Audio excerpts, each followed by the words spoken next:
gitu. Jadi aku tulis tuh di buku aku dengan tadi kamu punya utang siapa aja, nilainya berapa. Jadi aku tulis, dan tulisan itu aku selalu bawa dalam setiap sholat gitu. Terus minta sama Allah, ya Allah aku berniat untuk menyelesaikan masalah ini sampai dengan tuntas gitu. Jadi tolong permudah aku untuk menyelesaikan ini.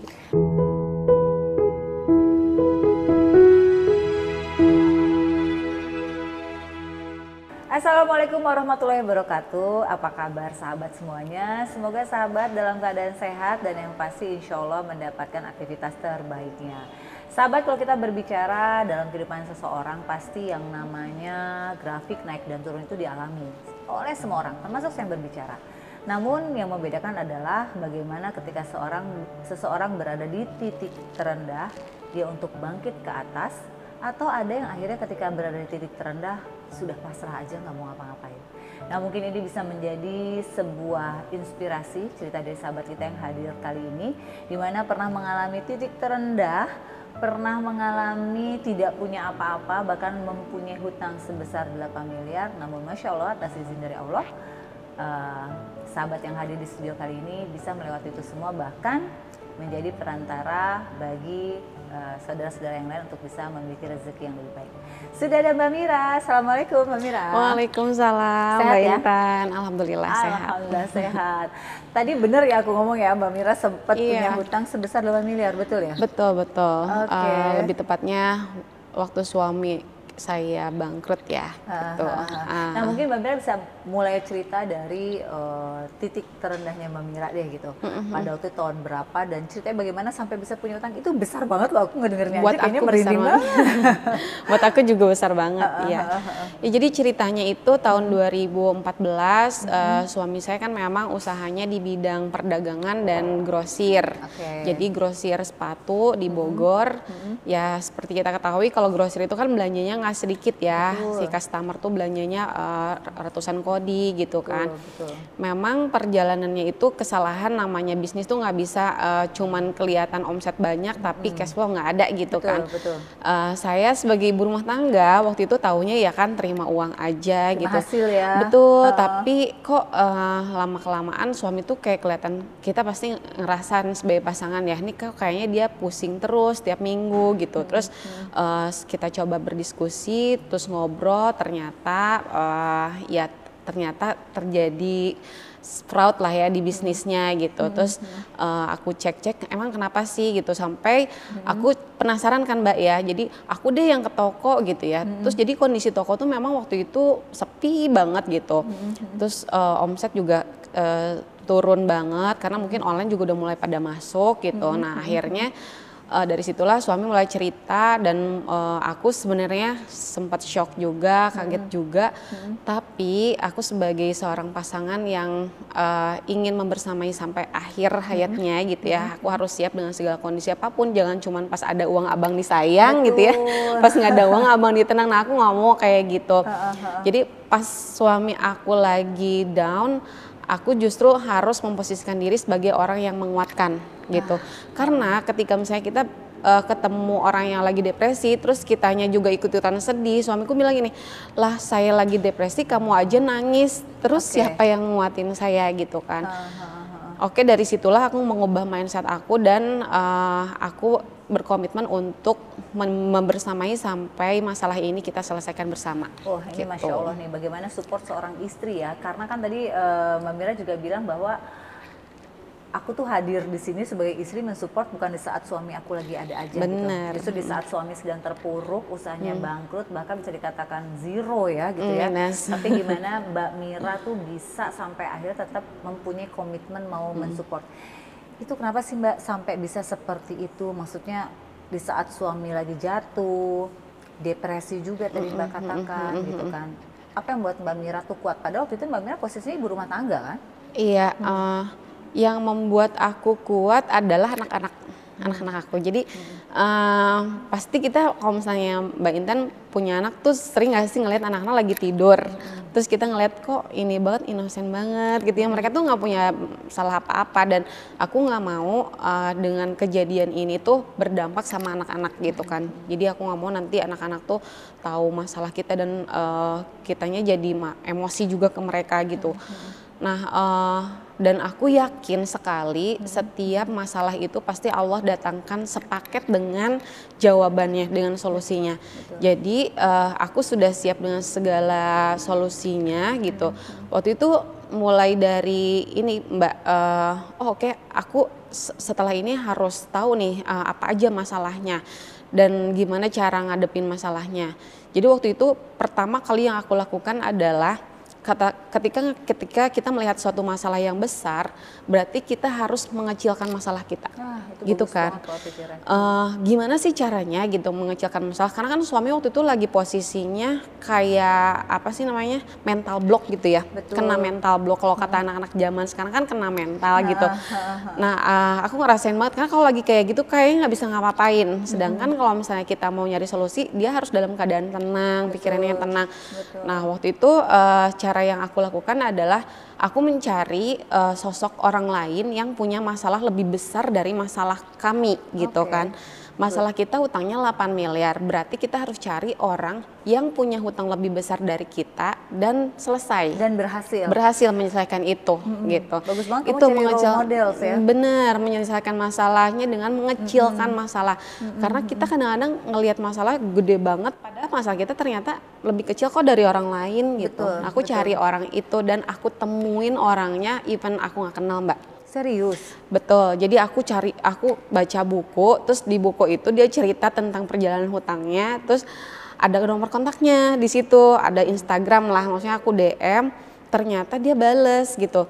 Terus ada yang hutangnya sampai 14 miliar, 50 miliar gitu ya, tapi mereka masih hidup gitu.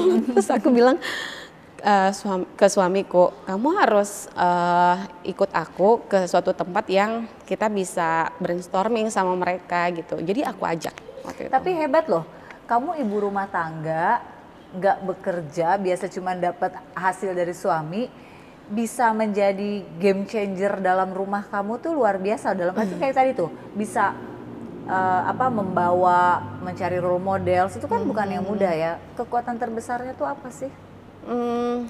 Karena saya bertumbuh dari keluarga yang tidak dimanja-manja gitu ya. Jadi memang ibu saya mengajarkan saya untuk mandiri dari mulai SMP, terus SMA saya sudah mulai mencari uang sendiri. Maksudnya senang jualan gitu. Terus kuliah pun saya bisa dibilang ya cari part time buat bayar uang kuliah sendiri gitu. Sampai akhirnya ya saya juga kuliah lulus kan kita sempat kerja gitu ya 2 tahun, tapi habis itu jadi ibu rumah tangga dan di rumah pun saya nggak diem aja. Jadi saya waktu itu jualan online 2011 sampai 2014. Jadi suami saya punya toko, saya tuh di rumah juga nggak mau diem aja gitu. Jadi saya jualan online jam tangan waktu itu. Dari situ aja saya bisa dulu ya zaman 2011 masih BBM, mungkin teman-teman ngalamin ya BBM gitu ya. Jualan pakai BB aja tuh aku sebulan bisa omset 70 sampai 100 juta Mbak dari rumah gitu. Ngurus anak. Betul. Jadi memang aku diajarkan orang tua untuk bisa menjadi wanita yang mandiri gitu. Jadi artinya dari keluarga pun kamu sudah dibentuk pola untuk punya ini ya, mental pejuang itu kuat ya. Benar-benar. Dan itu ternyata ngaruh banget kamu di saat rumah tangga kamu lagi bermasalah. Benar.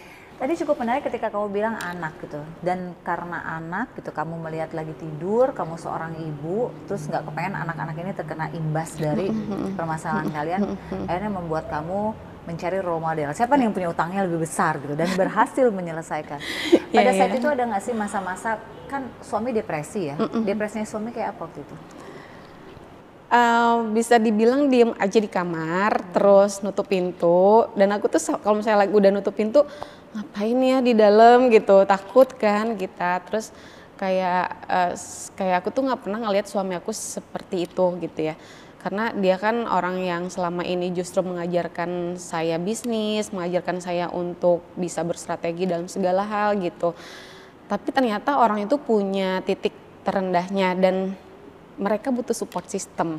Support systemnya siapa?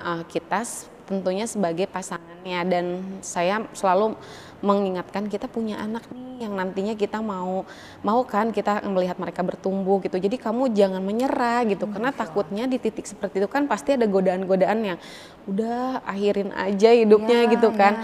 Karena memang pernah ada sempet katanya kepikiran terlintas seperti itu gitu. Nah aku sebagai seorang istri yang tentunya harus support, setelah mengajak beliau suami ke beberapa tadi teman yang punya masalah yang lebih besar, itu Mbak percaya nggak percaya sebulan setelahnya mental blocknya lepas gitu.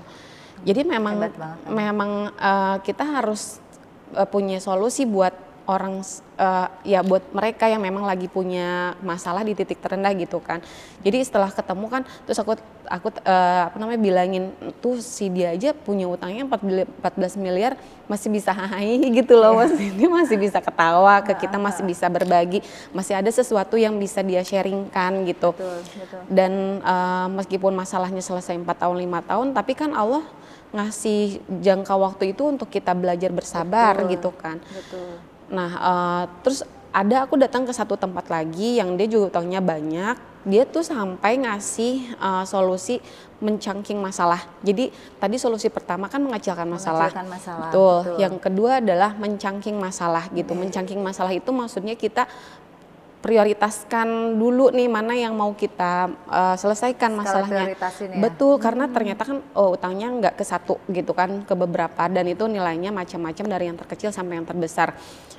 Diajarinlah sama dia gimana cara menyelesaikannya, terus dibikin yang diagram prioritas ya, yang penting mendesak, penting tidak mendesak itu kan. Terus kamu catet deh, karena kalau misalnya kamu tipe orang yang senengnya gimana kalau menyelesaikan masalah. Kalau aku misalnya tipenya yang bercerita atau misalnya menulis gitu. Kalau yang bercerita kan berarti dia butuh teman untuk bercerita. Betul. Tapi dalam kondisi itu aku terus terang nggak mau cerita ke siapa-siapa. Jadi aku menulis Mbak, dan aku senang menulis gitu. Jadi aku tulis tuh di buku aku dengan tadi kamu punya utang siapa aja, nilainya berapa. Jadi aku tulis, dan tulisan itu aku selalu bawa dalam setiap sholat gitu. Terus minta sama Allah, ya Allah aku berniat untuk menyelesaikan masalah ini sampai dengan tuntas gitu. Jadi tolong permudah aku untuk menyelesaikan ini. Pada masa-masa itu apa sih yang kamu rasain? Dampingin suami, lihat anak-anak, pada nge-breakdown hutang kan pikirannya udah. Apa sih kamu rasain? Aduh, Gak apa-apa. Sorry. Gak apa-apa. Iya, yang aku rasain sebenarnya sama seperti teman-teman yang lain. Pas kita dapat masalah pasti kita juga sedih, shock gitu ya. Terus juga kita harus membagi waktu dan pikiran dan tenaga tentunya untuk anak-anak juga gitu. Yang paling sulit itu adalah menjaga emosi sih ya. Jadi sama anak-anak pasti akhirnya kita akan berbeda gitu ya, bonding kita jadi berbeda, terus prioritas kita juga jadi berbeda. Yang tadinya mungkin aku fokus ke mereka, tapi ada hal yang harus aku perjuangkan juga gitu di sisi lain. Nah perasaan aku waktu itu ya tentunya sedih, tapi aku juga nggak mau tipe orang yang tidak mau dikasihani orang lain gitu Mbak. Jadi aku tetap mencoba kuat depan orang lain gitu. Mungkin waktu itu yang tahu masalah aku cuman aku dan satu orang sahabat gitu. Orang tua belum berani cerita gitu, aku belum berani cerita gitu kan. Bahkan suami pun cerita ke saudaranya, malah jawabannya tuh bikin shock gitu. Apa ya, gue nggak mau bantu lo gitu. Iya, kata padahal itu saudaranya gitu kan. Gue nggak mau bantu lo, katanya. Pokoknya lu tuh nggak akan pernah sukses karena beberapa kali gagal terus gitu, ke suamiku ya bilang begitu. Nah dari situ justru menjadikan aku sebagai penyulut semangat aku Mbak. Waktu dia bilang iya, aku tuh kayak kebakar banget gitu. Lu nggak akan sukses, lu mau ini juga, makanya gue nggak mau bantu lu, katanya gitu kan. Terus suami pulang sedih kan sama saudaranya sendiri, dia bilangin seperti itu. Terus dari situ aku langsung bilang ini, justru dengan dia bilang kayak gitu, kita harus buktiin sama dia gitu. Kalau kita bisa sukses dan lebih sukses dari dia, aku bilang itu. Dan kita berniat ketika kita sukses, kita nggak boleh seperti dia, kita tetap harus bantu. Ketika misalnya kondisinya dibalik gitu ya sama Allah. Jadi aku semangatinnya seperti itu ke suami, dan alhamdulillahnya aku nggak dendam, aku nggak apa, tapi justru mungkin Allah ngasih kata-kata itu buat menjadi pembakar aku saat aku down gitu. Ini Masya Allah ya, artinya maksudnya kamu tuh bisa balikin energi negatif jadi hal yang positif tuh nggak semuanya loh, dan terlepas dari memang izin Allah ya, tapi artinya kamu bisa mendampingi suami di saat terpuruk dan kamu jadi orang yang kuatnya itu juga nggak mudah. Jadi ibu mendampingi suami yang lagi terpuruk, menjadi jalanin bisnis juga akhirnya bisnis kan gitu ya. Ini akhirnya pelan-pelan naik tuh gimana Mbak? Setelah udah coba berusaha nanya, kan tetap masih bingung kan? Oke, udah di breakdown utangnya sekian, tapi kan duitnya nggak ada. Terus gimana? Nah, baru di 2015 kan kita bikin brand sendiri. Nah kan yang toko sepatunya karena aku lihat nih nggak ada cash flow nih dari sini, jadi kita logis aja kalau bisnis nggak nguntungin ngapain masih jalan. Udah kita tutup, modal dari situ kan ada barang-barang stok yang masih bisa dijual kan. Nah itu dari situ dijadikan sebagai modal awal kita bikin brand. Jadi aku belajar mulai bikin brand. Jadi waktu di toko yang aku bilang tadi, aku ambil alih toko suamiku karena suamiku nggak mau datang ke toko. Aku sambil bawa anak, sambil di toko sepi, ngapain sih kok kayaknya gabut banget, orang tuh pada diem aja nungguin gitu. Aku nggak mau kayak gitu, jadi aku belajar digital marketing gitu. Jadi sambil bawa anak, misalnya anak aku lagi tidur, aku bawa kasur kayak kasur kecil gitu, dia tidur, aku belajar. Jadi aku selalu bawa laptop. Di situ aku belajar Instagram marketing, Facebook marketing, seperti itu kan. Terus gimana sih bikin brand, aku ikut kelas-kelas online kayak gitu. Nah jadi ketika toko tutup, aku sudah punya basic untuk memulai. Nah itu dari situlah kita mulai coba produksi sedikit demi sedikit, terus akhirnya di-boost sama iklan, terus semakin banyak orderan dan orang semakin tahu yang Zola Leather ini. Terus yang tadinya tim aku cuma berdua suami, tambah tim ada 5 orang sama penjahit gitu ya. Nah semakin banyak, cuman masalahnya lagi ketika pandemi kita terdampak Mbak. Jadi masalahnya baru mulai mau up lagi. Kita terdampak, dan di situ sebenarnya aku agak kayak kayak di titik terpasrah aku gitu ya. Terus aku baca-baca buku lagi, jadi aku kalau misalnya lagi down kayak gitu, aku cari buku atau misalnya film yang bikin aku semangat gitu ya. Film-film biasanya aku senangnya film-film action atau film-film perang gitu Mbak, karena kan strategi-strateginya tuh keren-keren gitu ya. Nah ini keren banget loh, kamu mendapat insight dari film-film perang salah satunya. Iya bener, dari perang itu jadi kayak pemimpinnya tuh punya strategi ini gitu, dan di bisnis tuh memang harus butuh pemimpin seperti itu. Jadi ketika aku down ya udah aku me time aja, nonton atau misalnya baca buku. Nah dari situ kan aku pernah baca juga, ketika kamu berada di titik terendah kamu, justru doa kamu harus yang paling tinggi, langitkanlah doamu yang paling tinggi gitu kan. Jadi waktu itu aku gini, ya Allah ini aku sepasrah-pasrahnya, sudah 5 tahun aku punya brand Zola Leather ini, dan sekarang karyawanku sisa 2 orang, 3 sama aku gitu kan. Ini utangku belum beres sama sekali gitu, yang kebayar baru yang kecil-kecilnya aja, aku nggak tahu gimana lagi mau beresin ini gitu. Terus aku berpikir lagi, kalaupun aku kerja, harus berapa lama aku bekerja dan harus di mana aku bekerja tuh dengan gaji tertinggi sampai pun. Udah pasrah gitu doanya. Udah pasrah ya, sampai aku tuh kayak ngajak ngobrol Allah aja gitu. Sekarang aku serahkan kepada Engkau, apa jalan yang akan Kau kasih, aku terima gitu kan. Nah sampai di satu titik aku ikut Zoominar. Jadi aku meskipun lagi down lagi kayak gimana tuh aku selalu ikut. Tapi kamu belajar terus ya? Belajar terus, benar. Jadi aku ikut Zoominar yang isinya gini, oh lagi pandemi gini nggak bisa, kan aku cerita, aku jualan tas kulit nih, kok gimana nih caranya biar aku bertahan, aku tanya sama si speakernya gitu. Terus dia bilang, kalau lagi kayak gini kamu harus cari market yang fit gitu, fit to market dengan market saat ini gitu. Mungkin tas kulit orang sekarang mikirnya ngapain pakai tas mahal-mahal, keluar rumah juga enggak gitu kan. Tapi orang tetap mau belanja kan. Nah terus aku mikir dari situ, oh ya udah kalau gitu kita bikin tas juga, tapi bahannya sintetis dengan harga yang lebih murah. Ketika teman-teman aku yang ada yang pivot ke makanan, ada pivot ke apa namanya alat kesehatan dan lain sebagainya gitu ya, aku tetap fokus ke kekuatan aku Mbak, karena aku gak bisa belajar lagi dari nol, lama lagi kan. Sedangkan aku 5 tahun udah belajar di bidang tas ini gitu.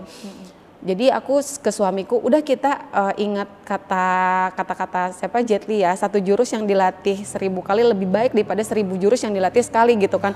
Jadi udah fokus ke kekuatan kita aja punya gitu. banyak quotes ya. Iya, udah kita fokus ke kekuatan kita aja. Ya udah kita bikin tas, tapi apa ya tasnya, tas sintetis aja. Udah kita bikin brand baru gitu, aku bilang gitu kan. Terus brandnya apa? Nah, nama aku tuh punya anak yang keempat namanya Hodijah, dipanggil sama kakak-kakaknya tuh Hodi. Nah, terus ya udah sesimpel itu loh Mbak. Aku jadi kayak nggak mau bikin. Namanya Hodi. Betul.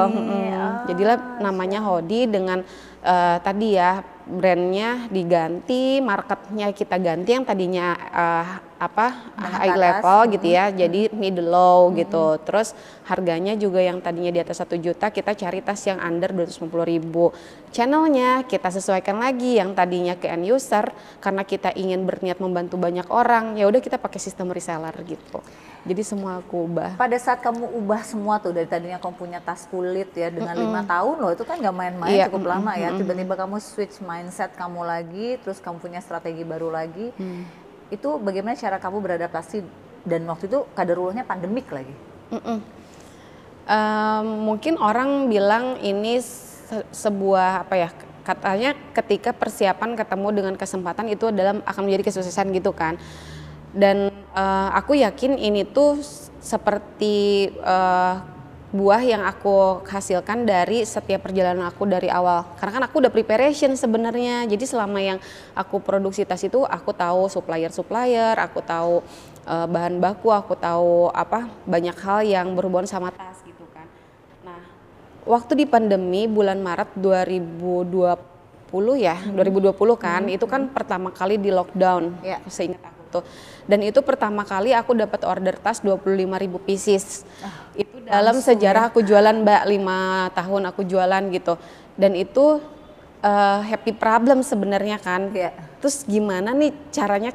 Terus aku bilang ini, Pak, ini Allah tuh udah ngasih hadiah sebenarnya sama kita, tapi gimana caranya kita biar bisa nyelesain ini gitu. Iya, kita kan modal nggak ada, jual apa ya gitu, sampai bingung juga ya mau jual. Banyak ada permintaan besar tapi bingung juga. Iya, itu kan PO yang bayar, orderan udah masuk lewat reseller, lewat mitra-mitra kita. Terus kata suamiku, kamu jujur aja sama mereka, kamu nggak punya uang gitu kan, karena aku nggak mau pinjem juga, lagi kondisi pandemi gini siapa juga yang mau ngasih pinjem gitu kan. Terus aku bilang sama mereka, aku nggak punya uang loh buat produksiin ini, gimana orderan udah pada masuk, ya Mbak sayang banget gitu.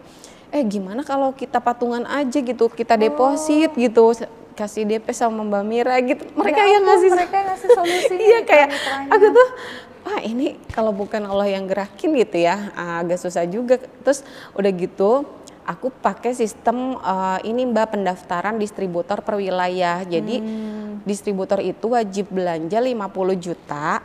Itu kan 50 juta aku pikir mahal ya, gede banget waktu pandemi.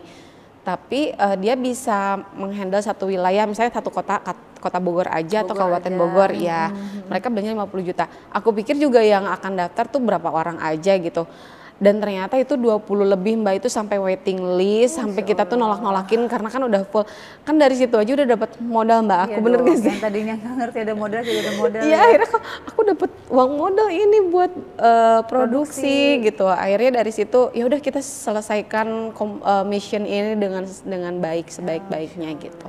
Sampai akhirnya di 2021 kita bisa punya kantor sendiri di Bogor. Nanti kapan-kapan main ya. Timnya Mbak juga ada yang orang Bogor. Gudang sendiri, terus bisa punya pabrik sekarang sendiri, dan reseller kita sudah puluhan ribu tersebar di seluruh Indonesia gitu ya. Utang juga ya masih sedikit-sedikit aja, alhamdulillahnya semakin berkurang gitu. Alhamdulillah. Mbak, aku dengar kamu cerita bisa dari bukan nol lagi ya Mbak, minus ya, Minus. minus 14 miliar. 8. Oh, 8 miliar. Buat beberapa orang kan dengar kata miliar tuh udah merinding ya. Apalagi kamu ya Mbak, ibu rumah tangga, Iya, dihadapi kenyataan suami yang lagi depresi karena usahanya juga lagi turun bangkrut malah ya pada waktu itu ya. Betul. Sampai akhirnya kamu bisa tetap menjalankan peran istri, ibu, dan juga sebagai seorang leader. Itu kan nggak mudah ya. Betul. Tapi ada satu hal nggak sih Mbak yang mungkin kamu bisa kasih tahu ya gitu kepada sahabat-sahabat di rumah gitu. Sebagai seorang istri mendampingi suami di saat titik terendah itu kan nggak mudah ya Mbak. Nggak ada pemasukan, anak harus tetap diurus, emosi harus dijaga. Gimana sih Mbak kamu berada di sisi itu, di titik itu sampai akhirnya kamu bisa melewati itu semua? Karena bisa jadi cerita kamu hari ini memberikan inspirasi buat para sahabat yang mungkin sekarang posisinya kayak kamu dulu. Iya, tentunya teman-teman kita harus punya ini ya, pemikiran yang positif gitu. Jadi setiap masalah itu pasti ada solusinya. Itu kita harus yakin aja dulu itu, karena terkadang orang tuh ketika get problem itu tuh kayaknya aduh ini menderita banget gitu ya. Nah, kita pasti ada solusinya. Itu selalu ingat bahwa setiap masalah akan selalu dipaketkan dengan solusinya. Kemudian yang kedua, kita punya Allah yang begitu maha kaya, begitu maha besar gitu ya. Kita pasrahkan semuanya, kita minta semuanya gitu. Karena ketika kita bergantung sama manusia kan akhirnya tadi aku rasakan kecewa gitu kan, ditolak lah, terus malah disumpahin yang nggak benar gitu kan. Oke, berarti dari situ kita udah berpikir kita nggak bisa bergantung sama manusia gitu. Udah kita bergantung sama Allah yang notabene utang segitu tuh sebenarnya kecil kok gitu. Kemudian yang ketiga tetap support system gitu.